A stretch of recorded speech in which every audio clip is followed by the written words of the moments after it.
A massive, calloused hand clamped around her throat. The bustling energy of the terminal froze. Thousands of travelers instantly reduced to horrified, motionless statues. But the man applying the pressure didn't know one crucial detail. He hadn't picked a victim. Tucked inside her blazer pocket, a silver badge gleamed with the authority of the federal government. And the few moments that followed would shatter the criminal network operating beneath this airport's polished surface. This is the story of Agent Lena Vance, racially targeted and publicly assaulted, who realized her cover was blown and turned the tables with lethal grace. Skyway International Airport in the heart of Phoenix, Arizona, was awash in the sharp, indifferent light of a Tuesday morning. The incessant rumble of luggage wheels and the tinny drone of the public address system announcing flights to distant cities formed a seamless background hum. At the advanced security checkpoint, a woman of African descent stepped forward with practiced composure. She wore an unremarkable suit jacket, tailored slacks, and sensible low heels, the perfect attire for a ghost.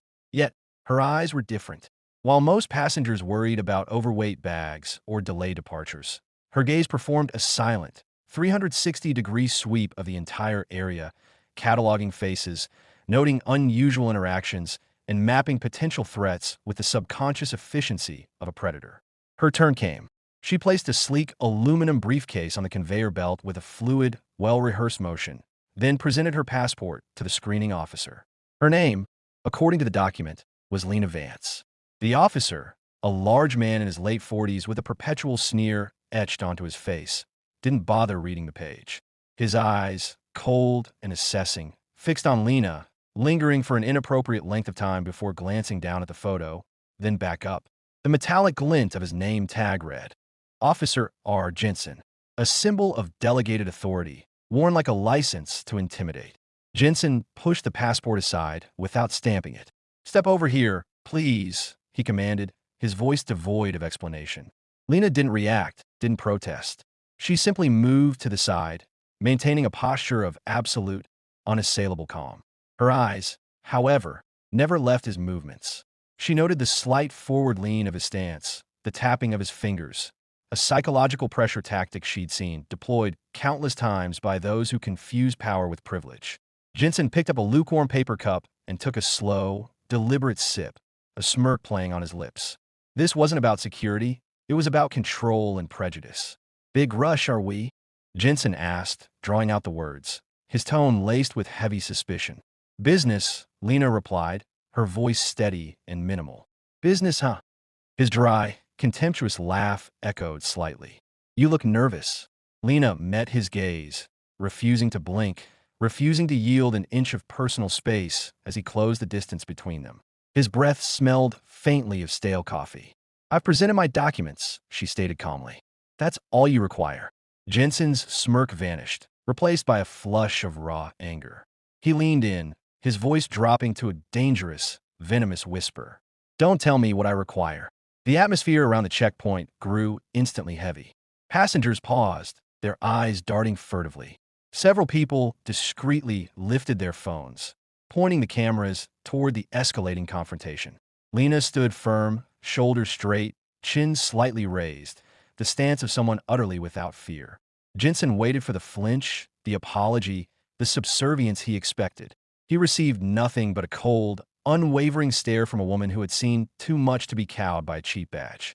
Then, it happened with terrifying speed. Jensen's hand shot out, thick fingers like steel talons, aimed directly at Lena's throat. A small gasp of collective horror rippled through the onlookers.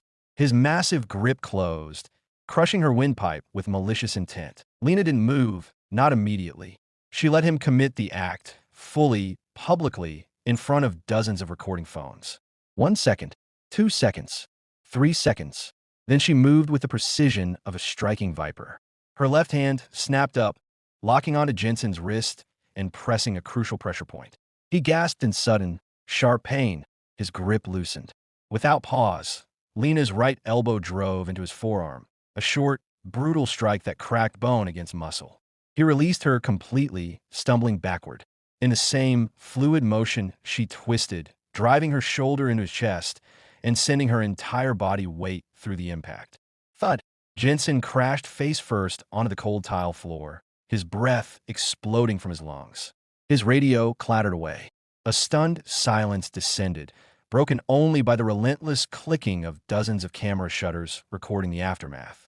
Lena stood over him, her knee pinning his back, hand twisting his arm into a controlled lock.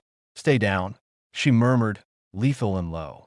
"You just made a federal case out of a security check." She released him, rose smoothly, and reached inside her blazer. She drew a black leather wallet. The fluorescent lights caught on a silver badge, federal agent. "You chose the wrong person," she announced, voice clear across the terminal. "This individual is under arrest for assaulting a federal officer." A collective murmur rippled. Two airport supervisors rushed over, freezing at the sight. "He didn't just lose control," Lena said, eyes distant. "He was compromised. He was trying to flush out a threat. My cover's burned." The supervisors exchanged terrified glances. "Agent Vance," the senior one stammered. "What do you suggest?"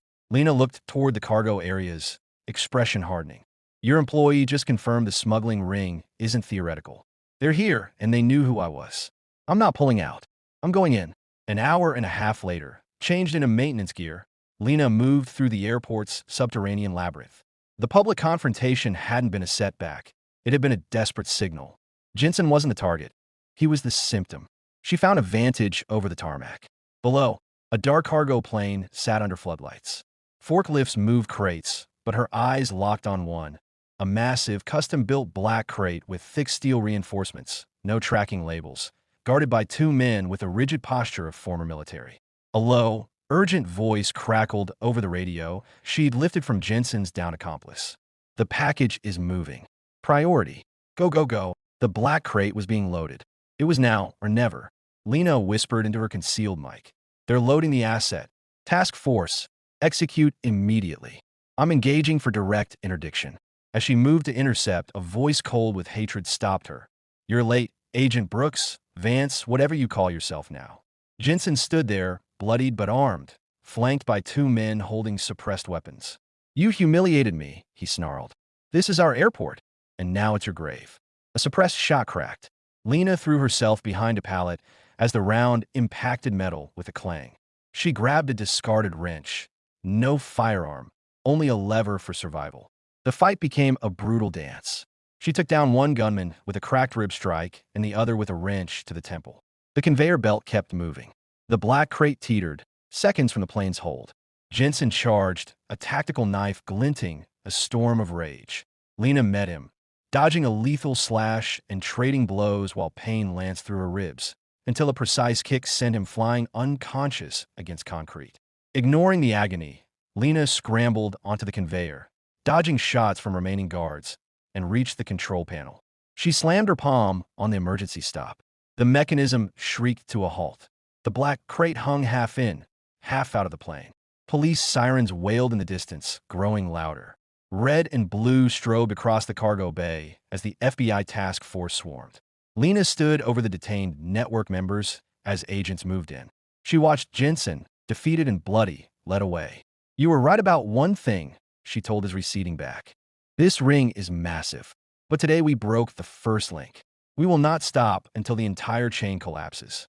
The sun began to rise, painting the sky pale orange and gray.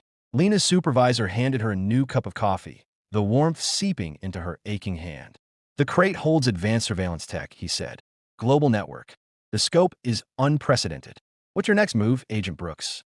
Lena looked at the main terminal, where the PA called a flight to another city on the intelligence list. "I need 2 days rest," she said, adjusting her simple disguise jacket. "Then I'm following the flight manifest. Chicago is next." She walked away among ordinary passengers, an anonymous figure in the morning crowd.